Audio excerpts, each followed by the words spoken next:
Hello scholars, Miss Felicia here. And so you're going to follow along with this video to complete our movement with lines project that we've been working on for the last couple of weeks, excuse me. So I'm going to start with the steps from the very beginning, just in case there's someone that needs to start again, someone who was confused about the process along the way, or made a few mistakes. So here's what you will need. You will need 2 pieces of paper, a pencil, a ruler,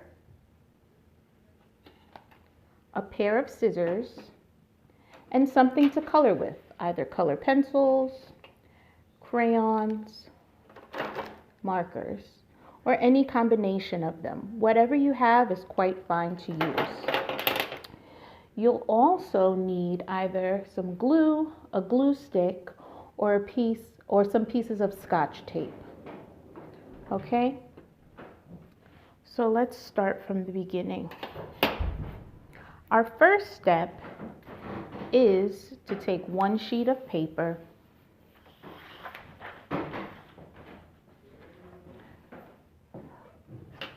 the ruler, and a pencil. We're going to create diagonal lines all the way across our page.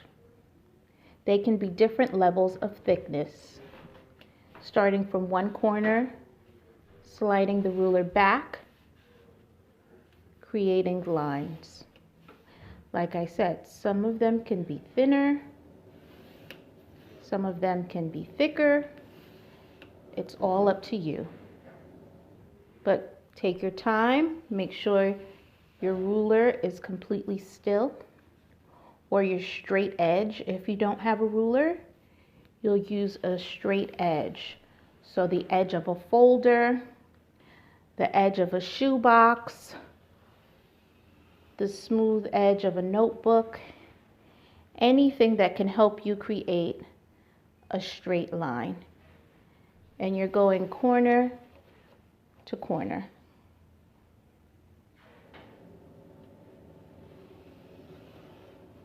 I made a little mistake. It went over my pinky, but I can erase away what shouldn't be there. So it's a good idea if you start out with a pencil rather than going in with a marker. So I'm almost there. A few more lines.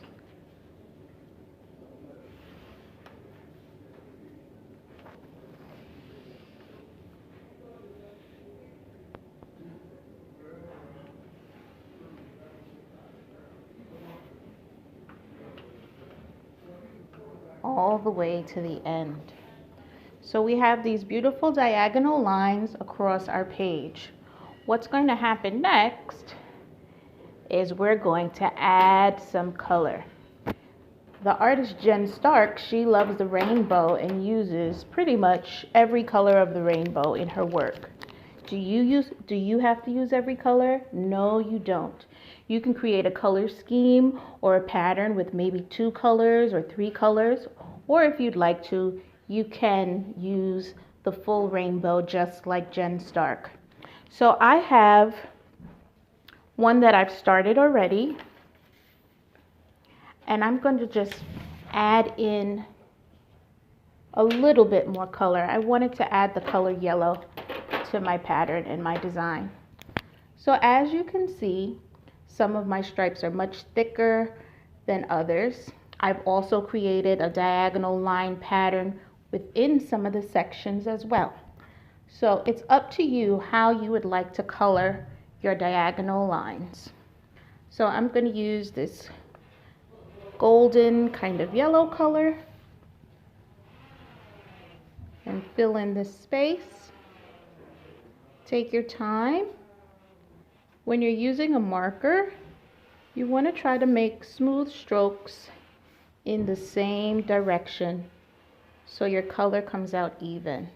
I think I'm going to leave that stripe white, and then I'm going to color in this one.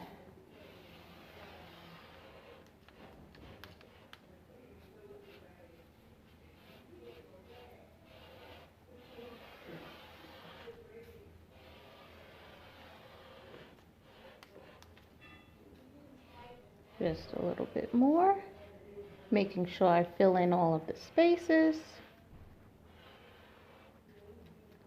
coloring end to end. Okay, so my design is complete. So now we have two options. For those of you who do not have a ruler, this is the step you're going to take. As you can see, my picture is laid out the wide way. So it's wider this way than it is this way. We're going to turn it so that it's vertical, going up and down. And we're going to make an accordion fold, or folding our paper like a paper fan, like you would have in elementary school. I'm actually going to turn it the other direction. So what's going to happen is you're going to first start by folding the paper down towards you. A good measure is your thumb.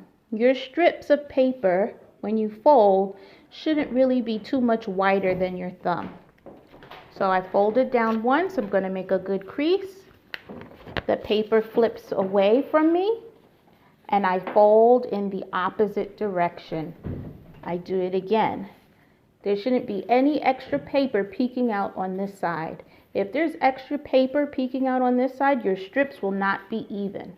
So you want to make sure your paper is lined up on top of each other, nice and even.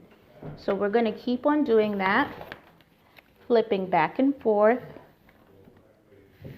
making a nice crease, flipping again, back in the opposite direction, turn it, flip it again,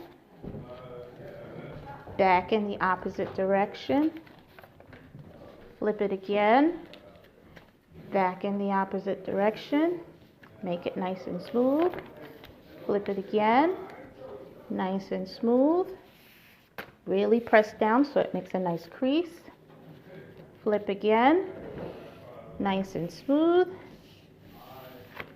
until you get all the way down to the last bit of paper. So my last strip is a lot smaller. It's not quite even, but that's okay. Okay, so now you have everything folded up on top of each other. What you're going to do now is you're going to unfold it, and you're going to kind of smooth it out a little bit so it kind of lays flat so that you can see what's going on. What your next step will be is you're going to number each of these stripes, because we have to keep them in order. 1, 2, 3, 4, 5, 6, 7, 8, 9, 10, 11, 12. So I got 12 strips in mine. Your paper might not be the same size as mine, so you may have more or less strips of paper, and that is fine. So from here, you're going to use your scissor, and you're carefully going to cut along those folded, creased lines that you made. Remember that you should have written your numbers on the back side of your colored diagonal lines. So you're going to keep on cutting until your entire page is cut into strips. So I should keep on cutting until my page is completely in strips. Remember to try to keep them in order. If they get mixed up, remember you wrote down the numbers on them so you can reorganize them. For those of you that have a ruler, what you can do is once you have your diagonal lines and you've colored them all in, just like we did before, so your design is all colored, you're going to turn your paper over and you're going to set up your ruler. You're going to line up your ruler, try to make it as straight as possible. And if you pay attention, you'll see on our rulers measure in inches. 1, 2, 3, 4, 5, 6, 7, 8, 9, 10, 11, 12. what we're going to do is we're going to make a mark at every 1/2 inch. So that's halfway between each set of numbers. So 1/2 inch, all the way down. So I have the last few to do over here. I started it already. So all the way down, every 1/2 inch, you're going to make a mark. These marks are there to help you now, because when you're going to turn your ruler, you're going to line it up next to that first mark you made, and you're going to draw your stripes. One, and you're going to slide over each time.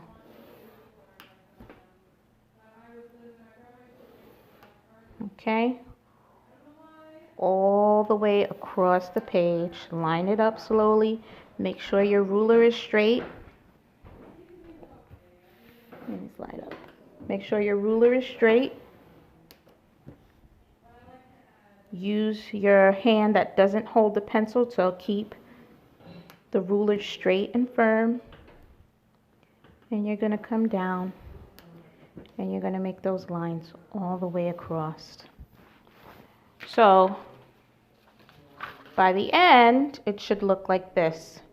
Your lines all the way across. So now again, what you're going to do is you're going to number each section. 1, 2, 3, 4, 5, 6, 7, 8, 9, 10, 11, 12. So I'm getting more strips this way than I would have when I folded the paper. But either way is fine. So I've numbered everything. And just like I showed you with the folded paper, you're going to use your scissor to cut your strips. You're going to carefully follow your line, and you're going to cut slowly.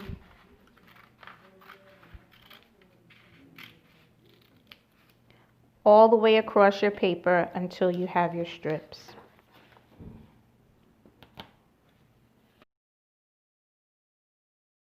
So now all of our strips have been cut up. They're numbered on the back, and I laid them back out in order so I could see where they line up. We're going to count your strips. 1, 2, 3, 4, 5, 6, 7, 8, 9, 10, 11, 12, 13, 14. So I have 14 strips here. I'm going to find one of the strips that is in the middle. Since it's an even number, there's going to be the same amount of strips on each side. So let's see. So I'm going to find the 7th strip in either direction. 1, 2, 3, 4, 5, 6, 7. And what I'm going to do is now I'm going to rest that in the center of my second sheet of paper. I'm going to slide these up a little bit. I'm going to rest that in the center of my second piece of paper. It's okay if it comes off of the edge. What you're going to do now is you're going to start to take the strips that are next to it, and they're going to start to overlap just at the corner. So at the bottom corner, you're going to let them overlap, and as it comes up, it's going to form the letter V. You're going to keep on doing that. Overlap at the bottom, form a letter V at the top. Overlap at the bottom, form a letter V at the top.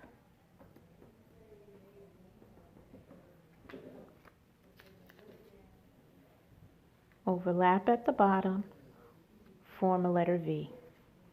Overlap at the bottom, form a letter V. So now, as you can see, it sort of created a little fan going in this direction. The rest of our pieces, we're going to connect them at the top and go this way. So remember, we got to keep our pieces in order. So this time I'm going to connect them at the top, and it's going to create sort of like the beginning of the letter A. And I'm just going to repeat that. You can secure these pieces together by adding a small drop of glue on the back where the pieces are going to attach. If you don't have glue or you don't have tape, you can do like I'm doing right now and just start to set them up and overlap them. So if you do not have glue at home or tape at home, you can still complete this project. So again, that corner is going to overlap and come down. And here's my last piece. It's going to overlap and come down. So as you can see, okay, I'm going to hold this so that I can turn my page.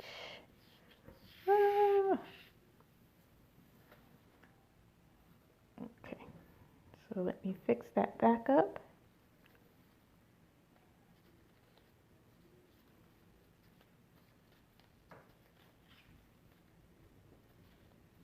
That's why it's best to do this after you've glued them down.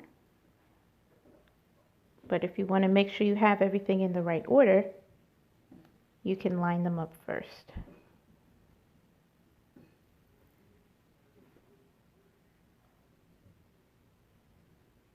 Okay. So we have created this S shape, this wave shape, this wave design. Our eyes travel along the curve that our page has created. So this is that real example of movement that we've been working on. Sort of like Jen Stark, but we've done our own thing. Instead of the drips, we've created this wave of color that follows that S shape. So if you have glue, what you're going to do is you're going to add just a little drop of glue in between each piece, carefully overlapping, making sure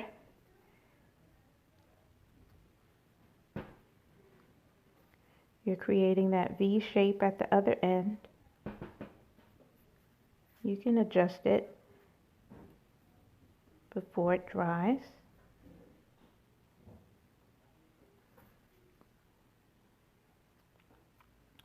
Just a little bit of glue. Doesn't take too much to do this. Okay. And then the opposite end. Another little drop of glue.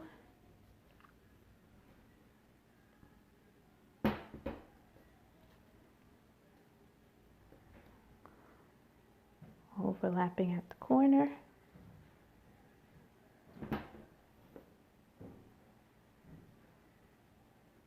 Overlapping at the corner.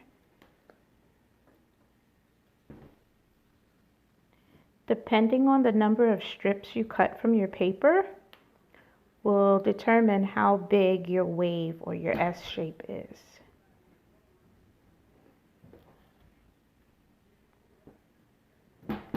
And remember, just a little drop of glue or a little piece of tape will secure it. So once you have this together, you want to line it up underneath your camera. Get a nice bird's eye view and take a picture. And you're going to attach that to Google Classroom and send it to me. So here's that S-wave movement that we were looking for. If you have any questions, feel free to send me a message. You can send me pictures of your progress. Okay, remember you can rewind and fast forward this video as many times as you need. Don't glue anything together until you know you've got it laid out just right. So you saw I laid out my stripes first before I went back and added the glue. just as a double check, just to make sure I did it right. Okay, I look forward to seeing your beautiful, colorful designs. Bye.